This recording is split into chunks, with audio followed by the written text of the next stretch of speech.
Welcome back to the deep dive. Today we're tackling a very specific headache that I think a lot of people run into when they're setting up, say, a home theater or even digital signs. Oh, yeah. You've got your perfect 1080p source, but the screen is way over on the other side of the room. You try to run a long HDMI cable, and you hit a wall. Literally and figuratively. You just run into the physical limits of copper. You can't just go buy a super long HDMI cable and, expect perfect quality. The signal just dies. It degrades. You get sparkles or just a black screen. Nothing. Right. So we're looking at the spec sheet for a little device that claims to solve this, but not by just boosting the signal in. It completely translates it. We're doing a deep dive on the Avenview HDM-C6IP-SET. The unlimited LAN extender. Exactly. And our mission today is to figure out how this thing uses standard network plumbing, the stuff you probably already have, to replace expensive dedicated video cables. It's a really clever bit of engineering, I have to say. So what's the core idea?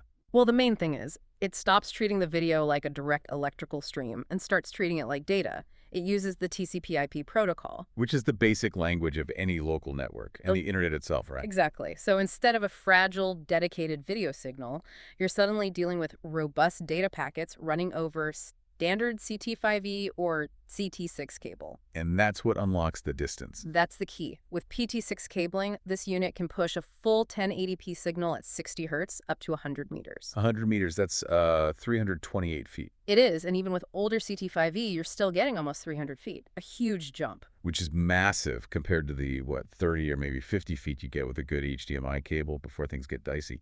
But, okay, when we talk about converting video into data packets, my first worry is quality and bandwidth. Of course. You can't just jam a raw 1080p signal into a network without something giving way, can you? You're right, and that's where the specs get interesting. The datasheet points to two key things: a silicon image chipset and MJPEG compression. Okay, let's break that down. Silicon Image.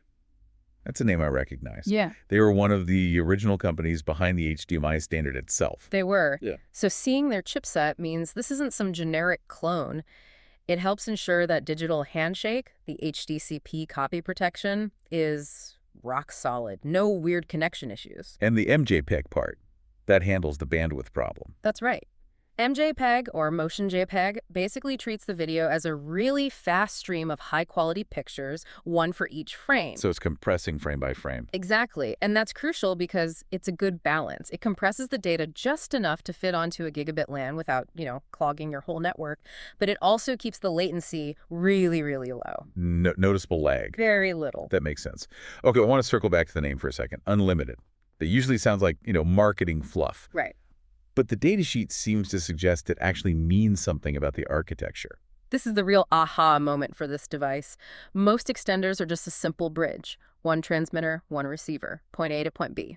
This system can do that, but it's built to scale. You can take one transmitter and broadcast its signal to as many as 150 receivers. 150. So if I'm running like a sporty bar with TVs everywhere or a school with digital signs in the hallways, I don't need a huge, complicated video matrix switch. You don't. You just need a standard network switch. You plug the transmitter in, you plug all the receivers into that same network, and boom, your regular computer network is now a video broadcasting system. That has to be a huge cost saver. It fundamentally changes the cost of distributing high-quality video. And looking here, it seems they didn't strip out the audio features to make that happen. Nope, the audio is fully intact. It supports pure, uncompressed, 7.1-channel digital HDMI audio. So for a home theater run, you're not sacrificing that surround sound experience. There was one other detail that jumped out at me. Under durability, it lists ESD protection up to 15 kVA. That seems surprisingly specific for a little video box. It's important. ESD is electrostatic discharge. Just static shock. Basically, yeah. It sounds minor, but when you're installing gear, running long cables through walls and ceilings, static buildup is a silent killer for sensitive electronics. You walk across the carpet, touch the box, and zap. The whole thing is fried. It happens more often than you'd think, so that protection shields the core chipset. It tells me this thing is built for real-world installers, not just to look good on a desk. And it's tiny, too. The size of a deck of cards, basically. It only draws 3 watts of power. Yeah, you can tuck it behind a TV, no problem. And at a price point around what, 238 cable? That's the whole argument. You could spend that much on one long active HDMI cable that might break if you bend it wrong. It really blurs the line between what we think of as AV gear Yeah. and IT gear. It really does. And that makes you ask a bigger question about the future of a smart home or a smart office, you know?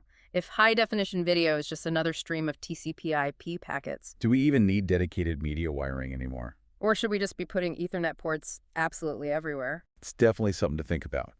Next time you're looking at that mess of wires behind your TV, just remember, maybe the best video cable is actually a network cable. You might already be wired for the future. Thanks for listening to this deep dive. Go check your walls.